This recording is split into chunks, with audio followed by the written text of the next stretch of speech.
चर्चा करून राज्याचे उपमुख्यमंत्री एकनाथ शिंदे साहेबांची चर्चा करून बच्चू भाऊंना भेटण्यासाठी या ठिकाणी आलो। बच्चू भाऊंना इथं भेटायला येत असताना माझी या जिल्ह्याचे पालकमंत्री आणि महसूल मंत्री आदरणीय चंद्रशेखर बावनकुळे साहेबांची देखील चर्चा झाली। आपल्या सगळ्यांच्या साक्षीने मला बच्चू भाऊंना एक विनंती करायची आहे की आज मी इथे येताना बच्चू भाऊंनी ज्या ज्या काही मागण्या केल्या होत्या त्या मागण्या कशा शासन पूर्ण करणार आहे त्याचं अधिकृत पत्र घेऊन या ठिकाणी आलेलो आहे। आणि हे पत्र आणत असताना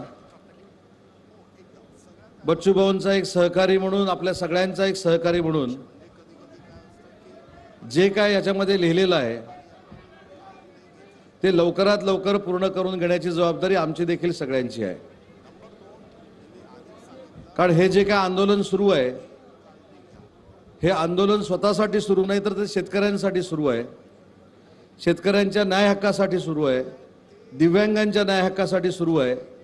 त्याच्यामुळे शासनाची देखील जबाबदारी माननीय मुख्यमंत्री आणि दोन्ही उपमुख्यमंत्र्यांच्या नेतृत्वाखाली त्या शेतकरी घटकाला आणि दिव्यांग घटकाला न्याय देणं ही आमची देखील सगळ्यांची जबाबदारी आहे।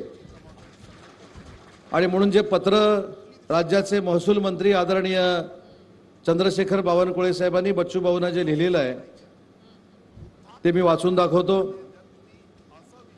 माननीय श्री ओम प्रकाश उर्फ बच्चू कडू, माजी राज्यमंत्री महाराष्ट्र राज्य, आपल्या निवेदनाच्या अनुषंगाने मी खालील प्रमाणे आपणास आश्वासन देत आहे। शेतकरी कर्जमाफीसाठी 15 दिवसाच्या आत उच्चस्तरीय समिती नेमली जाईल। समितीचा अहवाल आल्यानंतर कर्जमाफी संदर्भातला निर्णय घेण्यात येईल। तसेच थकीत कर्जदारांच्या सक्तीच्या वसुलीला स्थगिती देणे व नवीन कर्ज देणे या संदर्भामध्ये तातडीने बैठक लावून निर्णय घेण्यात येईल। दिव्यांगांच्या मानधनासाठी 30 जून या पुरवणी बजेटमध्ये मानधन वाढीची तरतूद करण्यात येईल। उर्वरित मुद्द्यांवर संबंधित मंत्री तथा मुख्यमंत्री महोदय यांच्यासोबत बैठक लावून मागण्या निकाली काढण्यात येतील।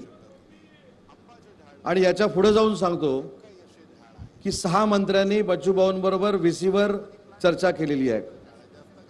त्या मंत्री महोदयांची देखील आज मी चर्चा केली आणि त्यांनी देखील सांगितलंय की बच्चू भाऊ ज्या दिवशी मुंबईमध्ये येतील त्यावेळी त्यांच्याशी चर्चा करून प्रत्येक विभागाची बच्चू भाऊंना जी आवश्यक बैठक आहे ती देखील बैठक मुंबईमध्ये लावण्यात येईल असं आश्वासन देखील त्या 6 मंत्र्यांनी दिलेलं आहे। मला असं वाटतं की शेतकऱ्यांच्या न्याय हक्कासाठी ते लढत असताना शासन म्हणून आमची देखील जबाबदारी आहे। आणि सुरुवातीच्याच फोनवर मी त्यांची चौकशी करत असताना पहिला प्रश्न असा विचारला की मागण्या मान्य करण्यासाठी शासन तुमच्यासोबत आहेच, परंतु तुम्ही प्रकृतीची काळजी घेणं गरजेचं आहे। जो शेतकऱ्यांचा नेता शेतकऱ्यांच्या न्याय हक्कासाठी कर्जमाफीसाठी आंदोलन करतोय ते आंदोलन यशस्वी होत असताना त्याची प्रकृती देखील सांभाळणं ही शासन म्हणून आमच्या सगळ्यांची जबाबदारी आहे। आणि म्हणून बच्चू भाऊ आज देखील मी आपल्याला विनंती करतो की शासनाने तुम्हाला अधिकृत पत्र माझ्याद्वारे आणि कलेक्टर साहेबांच्या द्वारे द्यायचा निर्णय घेतलेला आहे, ते आम्ही आता 2 मिनिटांमध्ये देऊ। मला असं वाटतं की एखादी मागणी प्रलंबित राहिली, तुम्हाला असं वाटलं की आम्ही हे करणार नाही तर तुम्ही हे पुन्हा एकदा आयुध काढू शकता, परंतु आमच्या सगळ्यांच्याच दृष्टीने बच्चू भाऊ कडूंची प्रकृती सगळ्यांना महत्त्वाची आहे। कारण असा नेता सांभाळणं ही देखील शासनाची जबाबदारी आहे। मी बच्चू भाऊंचं दिव्यांगांसाठीचं काम स्वतः बघितलेलं आहे। मी आता येत असताना एक किस्सा बच्चू भाऊंचा जिल्हाधिकाऱ्यांना सांगितला, ज्याचा उल्लेख मी या ठिकाणी करत नाही, आपण तो सगळ्यांनी टीव्हीवर बघितलेला आहे। एखाद्या गोष्टीसाठी आक्रमकपणानं न्याय मिळण्यासाठी कशा पद्धतीने बच्चू भाऊ काम करतात ते आपल्या सगळ्यांना माहिती आहे।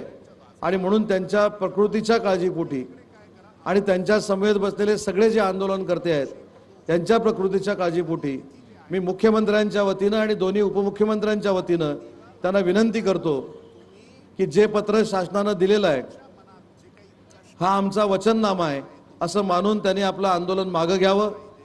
शेतकऱ्यांना न्याय देण्यासाठी महायुतीचं सरकार बच्चूभाऊंसोबत आहे हा देखील मंत्री म्हणून मी आपल्याला शब्द देतो आणि त्यांच्या काळजीपोटी आणि त्यांच्यासोबत असलेल्या सगळ्याच आंदोलनकर्त्यांच्या काळजीपोटी आणि शेतकऱ्यांच्या काळजीपोटी बच्चूभाऊंनी आपलं आंदोलन मागं घ्यावं ही शासनाच्या वतीनं मी आपल्याला विनंती करतो।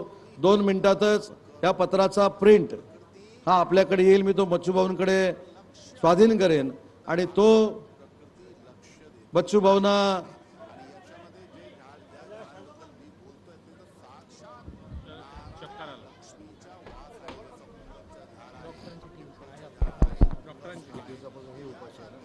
एकावन्न पैकी